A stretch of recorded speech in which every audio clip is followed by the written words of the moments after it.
अस्सलामु अलैकुम प्यारे बच्चों, कैसे हैं आप सब।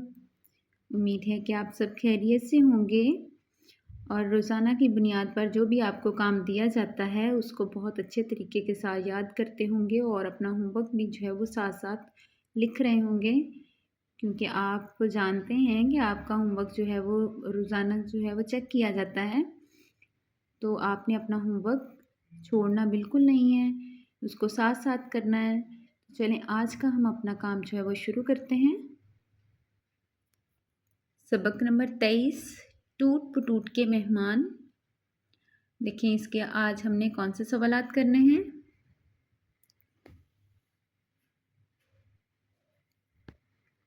सफ़ा नंबर 188। पढ़ना सीखे में देखें सवाल नंबर 10 है हमारा। इस पर आप डेट लगाएं 18/11 की। तो आपने 18/11 की इस पर डेट लगानी है। और सवाल नंबर 11 है आपका, इस पर भी 18/11 की डेट लगाएं। और ये आपका होमवर्क भी है, तो होमवर्क की डेट भी लगा लें आप इधर। तो चलें हम अपना काम शुरू करते हैं। सवाल नंबर 10, दिया हुआ वाक़या दुरुस्त तलफ़्फ़ुज़ और रवानी से पढ़ें और अपने अल्फाज में बयान करें। जी, तो इस पैरे को आपने अच्छे तरीके के साथ पढ़ना है और इसको हम अपने अल्फाज में जो है वो बयान करेंगे। तो चलें हम इसको अपने अल्फाज में बयान करते हैं, इसको लिखें और इसको आपने अच्छे से याद भी करना है। मिर्ज़ा गालिब को आम बहुत पसंद थे। उनके चाहने वाले उन्हें दूर दूर से आमों के तोहफे भेजते थे।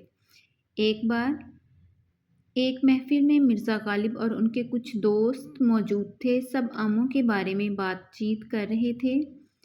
जब सब लोग अपनी बात कर चुके तो मिर्ज़ा गालिब बोले कि आम में 2 खूबियाँ होनी चाहिए। एक तो ये मीठा हो और दूसरा ये कि तादाद में बहुत ज़्यादा हो। ये बात सुनकर सब लोग हंसने लगे। तो इसको आप जो है वो इस तरीके के साथ अपने अल्फाज में बयान कर सकते हैं। इसको आपने लिख भी लेना है और याद भी करना है। जी, तो आगे हम सवाल नंबर 11 करेंगे। नज़म टूट बटूट के मेहमान में बयान किया गया वाक़या कहानी की सूरत में लिखें। तो चलें हम इसको लिखते हैं।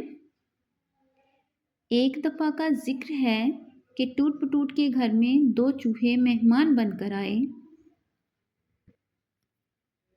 उनमें एक तो भोला भाला था, जबकि दूसरा बड़ा शैतान था। टूट बटूट ने उन्हें सलाम किया और कहा कि वो उसे अपना ही घर समझें और टूट बटूट को अपना खिदमतगार समझें। पहले तो चूहे घबरा गए, उन्हें शर्म भी आ रही थी, मगर वो 2 दिन से भूखे प्यासे थे, इसलिए डरते डरते उन्होंने फरमाइश कर दी कि पहले हम चटनी खाएंगे और फिर पान। टूट पटूट ने उन्हें दोनों चीज़ें लाकर दीं।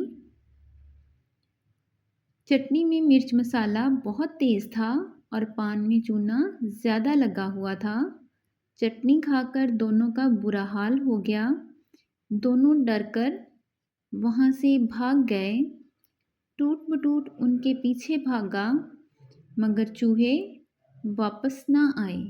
तो इसको इस अंदाज से जो है वो आपने इस कहानी को लिखना है और इसको याद करना है। और ये आपका होमवर्क भी है, तो इसको आपने होमवर्क में बहुत अच्छा लिखना है, ठीक है। और अपना होमवर्क जो है वो आपने, जैसे कि आपको पता है कि आपने इसको KPS वाले व्हाट्सएप नंबर पर जो है वो सेंड करना है। आपका काम रोज़ाना की बुनियाद पर जो है वो चेक किया जाता है। तो दुआओं में याद रखें। फ़ी अमानिल्लाह।